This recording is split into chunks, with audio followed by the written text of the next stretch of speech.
ଭାବାନ୍ତର ପୁଣି କ୍ଷଣେ କରେ ଜାତ ଗଲାଣି ତ ଗଲା କଥାରେ ସଙ୍ଗାତ। ଗୋଟାଏ ମୁହୂର୍ତ୍ତ ପାଇଁ ଭାବାନ୍ତର କ'ଣ ପିଲେ?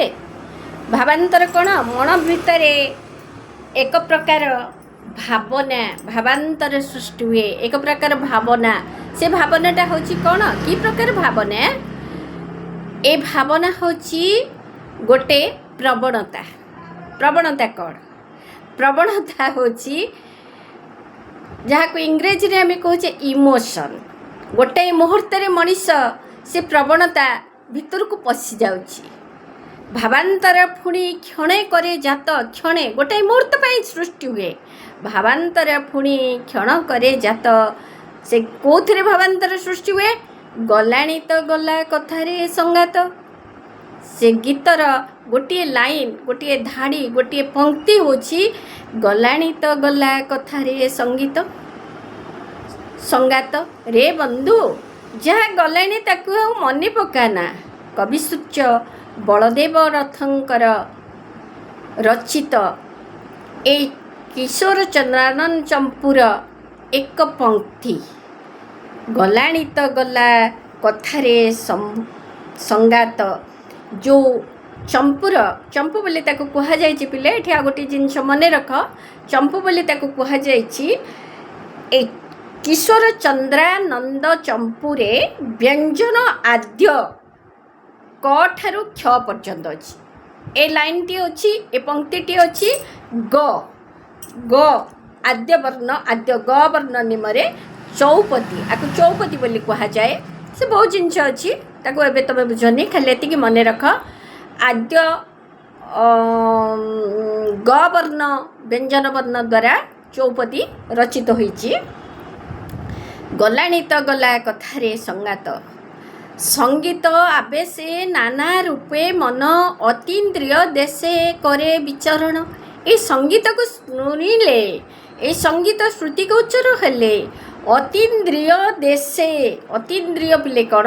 ଅତୀନ୍ଦ୍ରିୟ, ଇନ୍ଦ୍ରିୟକୁ ଜୟ କରି ଅତୀନ୍ଦ୍ରିୟ ଦେଶକୁ ଚାଲିଯାଏ। ମଣିଷ ଯେତେ କାମନା, ବାସନା, ଲାଳସା ଭିତରେ ବଶୀଭୂତ ହୋଇଥାଏ, ଏ ସମକୁ ଛାଡ଼ି ଏକ ପ୍ରବଣତା ମୁହୂର୍ତ୍ତକୁ ପଶିଯାଏ, ଏକ ପ୍ରବଣତା ଭିତରକୁ ଚାଲିଯାଏ। ସେ ପ୍ରବଣତା ହେଉଛି କ'ଣ? କ'ଣ ଏ ଦୁନିଆ? କ'ଣ ଏ ସଂସାର? ଜନ୍ମ ଅଛି ମାନେ ମୃତ୍ୟୁ ନିଶ୍ଚିତ। ଏହା ହିଁ ଧ୍ରୁବ ସତ୍ୟ। ଏହି ସତ୍ୟତା ଭିତରକୁ ସତେ ଯେପରି ଗୋଟାଏ ମୁହୂର୍ତ୍ତ ଏହି ପ୍ରବଣତା ଭିତରକୁ ପଶିଯାଏ। ସଙ୍ଗୀତ ଆବେଶରେ, ସଙ୍ଗୀତର ସ୍ପର୍ଶରେ, ସଙ୍ଗୀତର କାଉଁରୀ ସ୍ପର୍ଶରେ, ସଙ୍ଗୀତର ଶ୍ରୁତି ସ୍ପର୍ଶରେ ଏ ମନ ସଙ୍ଗୀତ ଆବାସେ ନାନା ରୂପେ ମନ ଯେଉଁ ବିଚଳିତ ହେଉଥାଏ, ବିଭିନ୍ନ ପ୍ରକାର ଆସକ୍ତି ଭିତରକୁ ମନ ଜାବୁଡ଼ି ଧରିଥାଏ, ବିଭିନ୍ନ ଆସକ୍ତି ଭିତରକୁ ଯାଇଥାଏ। ସେ ଆସକ୍ତିରୁ ଦୂରକୁ ଚାଲିଯାଏ, ନିରାସକ୍ତ ହୋଇଯାଏ, ଅତୀନ୍ଦ୍ରିୟକୁ ଚାଲିଯାଏ। ଇନ୍ଦ୍ରିୟକୁ ଜୟ କରି ସେ ଇନ୍ଦ୍ରିୟ ଉପରକୁ ଚାଲିଯାଏ, ଅତୀନ୍ଦ୍ରିୟ ପାଖକୁ ଚାଲିଯାଏ। ଅତୀନ୍ଦ୍ରିୟ ଦେଶେ କରେ ବିଚରଣ। ଅତୀନ୍ଦ୍ରିୟ କ'ଣ? ମନ ପରେ ଅଛି ଗୋଟେ ବିବେକ। ନା, ମନ କହିବ ଏ କାମ କରିବି, ସେ କାମ କରିବି, ମନ କହିବ ସବୁ ଭଲ ଜିନିଷ କରିବି, କିନ୍ତୁ ବିବେକ ତାକୁ ରୋକ ଲଗେଇବ। ତେଣୁ ସେ ବିବେକର ଅଧୀନ ହେବା ପାଇଁ ସତେ ଯେପରି ଏ ଗୀତକୁ ଶ୍ରବଣ କରିବା ଉତ୍ତାରେ ମଣିଷ ଭିତରେ ସେଇ ଭାବନା ଉଦ୍ରେକ ହୁଏ ଏବଂ ସେଇ ଭାବନାରେ ଗୋଟାଏ ମୁହୂର୍ତ୍ତ ପାଇଁ ମଣିଷ ବିମୋହିତ ହୋଇଯାଏ। କବିସୂର୍ଯ୍ୟଙ୍କର ଏ ଗୀତ ମାଧ୍ୟମରେ ତାଙ୍କର କ୍ଷଣସ୍ଥାୟୀ ଶରୀର, ଏ ମଣିଷ ଜନ୍ମ ହୋଇଛି, ମୃତ୍ୟୁ ନିଶ୍ଚିତ। ଜନ୍ମଠାରୁ ମୃତ୍ୟୁ ଯଦି ଜୀବନ, ଏଇ କ୍ଷଣସ୍ଥାୟୀ ଜୀବନ ଭିତରେ ସେ ସତ୍ୟ, ସେ ସାରସତ୍ୟ, ସେ ସୁଷମା, ଏ ବିଭୂଷିତ ଜିନିଷକୁ ସେ ଅନୁଭବ କରିବା ପାଇଁ ସତରେ କ'ଣ ସକ୍ଷମ? ଏବଂ ତାହା ହିଁ ସତେ ଯେପରି ଏ ଚିଲିକାକୁ ଦର୍ଶନ କଲେ ମନେ ହୁଏ। ପ୍ରକୃତିର ଏତେ ସୁନ୍ଦର, ଶାନ୍ତ, କମନୀୟ କ୍ରୋଡ଼ ଭିତରେ ସେ ସମସ୍ତର ସତ୍ତାକୁ, ମଣିଷର ଏଇ କ୍ଷଣସ୍ଥାୟୀ ଜୀବନ ଭିତରେ ଏଇ ସତ୍ତାକୁ ସେ ଉପଲବ୍ଧି କରେ। ଏଇ ଯେତେବେଳେ ସାୟନ୍ତନ ସୂର୍ଯ୍ୟ, ପ୍ରତ୍ୟେକ ଦିନ ସୂର୍ଯ୍ୟ, କାହିଁକି ପିଲା ଏଇଠି ଦେଖ ଆଉ ଗୋଟିଏ ସୁନ୍ଦର ଜିନିଷଟିଏ, ସୂର୍ଯ୍ୟ ଉଦୟ ହୁଏ। ଉଦୟ ହେବା ଯେମିତି ସତ୍ୟ, ଅସ୍ତ ହେବା ମଧ୍ୟ ଠିକ୍ ସେଇଭଳି ସତ୍ୟ। ଅନୁରୂପ ଭାବରେ ମଣିଷ ଜନ୍ମ ଯେମିତି ସତ୍ୟ, ତାର ମୃତ୍ୟୁ ମଧ୍ୟ ସତ୍ୟ। ଏବଂ ଯେମିତି ସୂର୍ଯ୍ୟ ଉଦୟ ଆଉ ଅସ୍ତ ଭିତରର ସମୟଟିକୁ ଆମେ ଦିନ ବୋଲି ନିର୍ଦ୍ଧାରିତ କରିଥାଉ, ଅନୁରୂପ ଭାବରେ ଏହି ଜନ୍ମ ଆଉ ମୃତ୍ୟୁ ମଧ୍ୟରେ ଥିବା ଦୀର୍ଘ ସମୟଟିକୁ ଆମେ ଜୀବନ ବୋଲି ଅଭିହିତ କରିଥାଉ। এই ଜୀବନ ଭିତରେ ଅନେକ ଆସିଛି ଭଲ, ଅନେକ ଆସିଛି ମନ୍ଦ। ଏ ଭଲ ଭିତରେ ଆମେ ସତ୍କର୍ମ, ସତ୍ ସଂଯୋଜନା, ସତ୍ ମନ ନେଇ ଯଦି ଆମେ ନିଜକୁ ପରିଚାଳିତ କରିବା, ଆମେ ଜଣେ ଭଲ ମଣିଷ ହେଇପାରିବା। ଏ ହେଉଛି କ'ଣ? ଅତୀନ୍ଦ୍ରିୟର ଭାବନା, ଏ ହେଉଛି କ'ଣ? ପ୍ରବଣତାର ଭାବନା। ତେଣୁ ଯେତେବେଳେ କବି ସୂର୍ଯ୍ୟ ବଳଦେବ ରଥଙ୍କ ଏ ରଚିତ ପଂକ୍ତିଟି ଗଲାଣି ତ ଗଲା କଥାରେ ସଂଗାତ ଗାନ କରି ଆସୁଛି, କିଏ ସେ ନାବିକମାନେ, ମତ୍ସ୍ୟଜୀବୀମାନେ ଗୃହକୁ ଫେରୁଛନ୍ତି, ତାଙ୍କର ସେଇ ଗୋଟିଏ ପଂକ୍ତି ମାଧ୍ୟମରେ, ଗୋଟିଏ ଧାଡ଼ି ମାଧ୍ୟମରେ ଅନେକ ଭାବାନ୍ତର ସୃଷ୍ଟି ହେଉଛି। ସାଧାରଣ ମଣିଷ ପାଖରେ ଏ ଭାବାନ୍ତର, ବିଶେଷତଃ କବିଙ୍କ ପାଖରେ, କବିଙ୍କ ମନରେ ଏକ ଭାବାନ୍ତର ସୃଷ୍ଟି ହେଉଛି। ଗଲାଣି ତ ଗଲା କଥାରେ ସଂଗାତ, ସଙ୍ଗୀତ ଆବେଶେ ନାନା ରୂପେ ମନ, ଅତୀନ୍ଦ୍ରିୟ ଦଶେ করে বিচরণ, চালি যায় শূন্য শূন্য কেউ স্থানে, কি লোড়িবা আসে সেই তা ন জানে। ଏ କ୍ଷଣସ୍ଥାୟୀ ଜୀବନର ସତ୍ୟତାକୁ ଯେତେବେଳେ ମଣିଷ ଅନୁଭବ କରେ, ଏ ସତ୍ୟତାକୁ ଯେତେବେଳେ ସେ ଶାନ୍ତ କମନୀୟ ମୁହୂର୍ତ୍ତରେ, ଶାନ୍ତ କମନୀୟ ପରିବେଶ ଭିତରେ, ତା ଭିତରେ ପଶିଯାଏ, ତା ମନ ଭିତରେ ଯେତେବେଳେ ଏ ଭାବନା ଉଦ୍ରେକ ହୁଏ, ସେତେବେଳେ ତାର ମନ କେଉଁ ସ୍ଥାନକୁ, କେଉଁ ଶୂନ୍ୟତା ଭିତରକୁ ଚାଲିଯାଏ। ସେ ଶୂନ୍ୟତା ହେଉଛି କ'ଣ? ମୁଁ କିଏ? ମୋତେ କିଏ ପଠାଇଛି? ମୁଁ କାହିଁକି ଆସିଛି? ମୋର ଉଦ୍ଦେଶ୍ୟ କ'ଣ? ମୁଁ କ'ଣ କରିବି? ଏହିସବୁ ବିଭିନ୍ନ ଭାବନା ଭିତରକୁ ଅତୀନ୍ଦ୍ରିୟ ବଶରେ ବଶୀଭୂତ ହେଇ ଏଇ ଶୂନ୍ୟ ଚାଲିଯାଏ। ଶୂନ୍ୟ ଶୂନ୍ୟ କେଉଁ ସ୍ଥାନେ, କି ଲୋଡ଼ିବା ଆସେ ସେହି ତା ନ ଜାଣେ। କେହି କ'ଣ ଲୋଡ଼ିବା, କ'ଣ ଆବଶ୍ୟକ କେହି ବୁଝିପାରେ ନାହିଁ।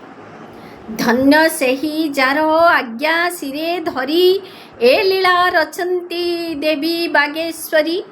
ଧନ୍ୟ ଧନ୍ୟ ସେଇ ଯାର ଆଜ୍ଞାକୁ, ଯାର କଥାକୁ ମୁଣ୍ଡରେ ଧରି ଏ ଲୀଳା ରଚନ୍ତି ଦେବୀ ବାଗେଶ୍ୱରୀ।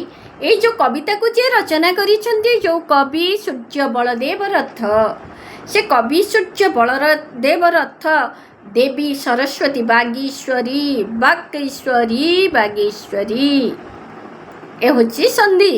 ବାଗେଶ୍ୱରୀଙ୍କ ଦେବୀଙ୍କର ଏ ଯେଉଁ ରଚନା, ତାଙ୍କ ଦୟାର, ତାଙ୍କ ଅନୁକମ୍ପାରେ ଯେଉଁ କବି ଯେଉଁ ସୃଷ୍ଟି କରିଛନ୍ତି, ଏ ସୁନ୍ଦର ସୃଷ୍ଟିକୁ ଏ ଲୀଳା ରଚନ୍ତି ଦେବୀ ବାଗେଶ୍ୱରୀ। ଗୋଟିଏ ପଂକ୍ତିରେ, ଗୋଟିଏ ଧାଡ଼ିରେ ଯେଉଁ ଭାବାନ୍ତର ଭିତରେ ସୃଷ୍ଟି ହେଇଛି, ତାକୁ ସେଇ ଦେବୀଙ୍କର ଅନୁକମ୍ପା, ଦେବୀଙ୍କର ଦୟା ହେତୁ କବିଙ୍କ କଲମରେ ତା ଉଜ୍ଜୀବିତ ହେଇଛି। ଧନ୍ୟ ରଥେ ତୁମ୍ଭ ଜନ୍ମ ଶୁଭ କ୍ଷଣେ, ମୃତ୍ୟୁଞ୍ଜୟ ତୁମେ ଉତ୍କଳ ଭୁବନେ। हे रथे, हे कवि सूर्य रथ, हे कवि सूर्य बलदेव, कवि सूर्य परी चिर भास्वर, जेभଳି ଭାବରେ ସୂର୍ଯ୍ୟ ଜାଜ୍ୱଲ୍ୟମାନ, ତମେ ସେଇ କବିକୂଳ ରହୁଛ, ଜଣେ ଜାଜ୍ୱଲ୍ୟମାନ କବି। ଧନ୍ୟ ରଥ, ରଥ ବୋଲି ସମ୍ବୋଧନ କରାହେଉଛି, ରଥ ନୁହେଁ, କବି ସୂର୍ଯ୍ୟ ବଳଦେବ ରଥ, କିନ୍ତୁ ଯେତେବେଳେ ସମ୍ବୋଧନ କରାହେଉଛି, ତାଙ୍କୁ ଧନ୍ୟବାଦ କରାହେଉଛି। ଧନ୍ୟ ରଥେ ସମ୍ବୋଧନ ସୂଚକ ଦିଆହେଇଛି। ହେ ରଥେ ତୁମ୍ଭ ଜନ୍ମ ଶୁଭକ୍ଷଣ, ତମେ କେଉଁ ଶୁଭ ମୁହୂର୍ତ୍ତରେ ଜନ୍ମଗ୍ରହଣ କରିଥିଲ। ମୃତ୍ୟୁଞ୍ଜୟ ତୁମ୍ଭେ ଉତ୍କଳ ଭୁବନ, ଉତ୍କଳ ଭୁବନରେ ତୁମେ ମୃତ୍ୟୁଞ୍ଜୟ, ମୃତ୍ୟୁକୁ ଯେ ଜୟ କରିଛି, ତମେ ମୃତ୍ୟୁବରଣ କରିଛ। ତମର ପାର୍ଥିବ ଶରୀର ଆମ ପାଖରେ ନାହିଁ, କିନ୍ତୁ ତମେ ଯେଉଁ ପଂକ୍ତିକୁ ଲେଖିଦେଇ ଯାଇଛ, ଯେଉଁ କିଶୋର ଚନ୍ଦ୍ରାନନ୍ଦ ଚମ୍ପକୁ ଦେଇ ଯାଇଛ ଆମ ହାତରେ, ତାର ଗୋଟିଏ ଲାଇନ୍ ଆମ ଭିତରେ, ତାର ଗୋଟିଏ ପଂକ୍ତି, ଗୋଟିଏ ଧାଡ଼ି ଆମ ଭିତରେ ଯେଉଁ ଭାବାନ୍ତର ସୃଷ୍ଟି କରୁଛି, ତାହା ହିଁ ତମକୁ ଅମରତ୍ୱ ଦେଇଯାଇଛି।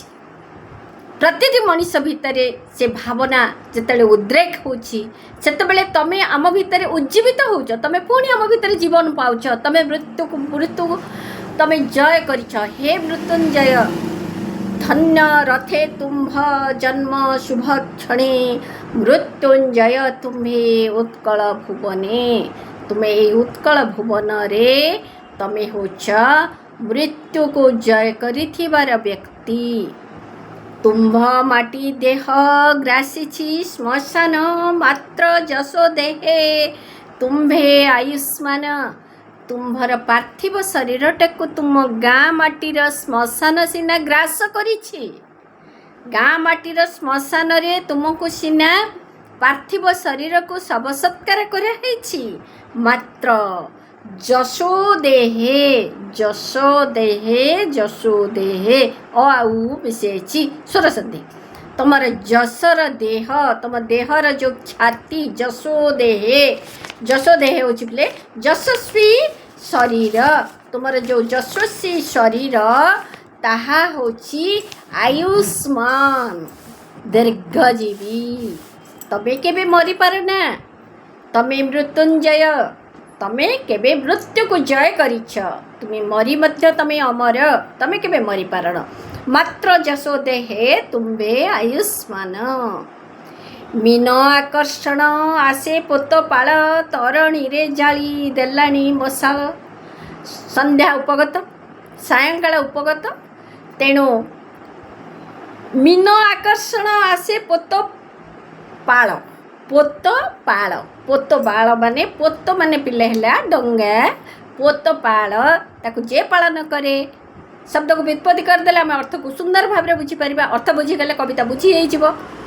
पोत पाळ नौका बाहक बा नौका चालक पोत पाळ पोत आ गोटे शब्द तार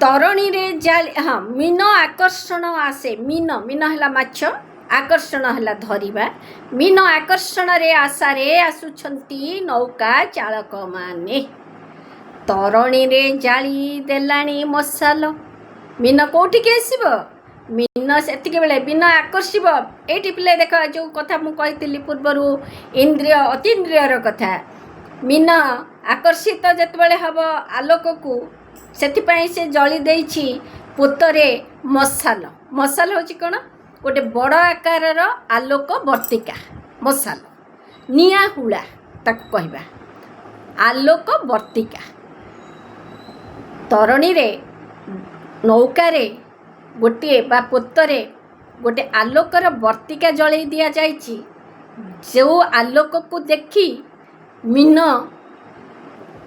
माछ पानी भितरू आलोकर सन्धान रे धाई आसीबो।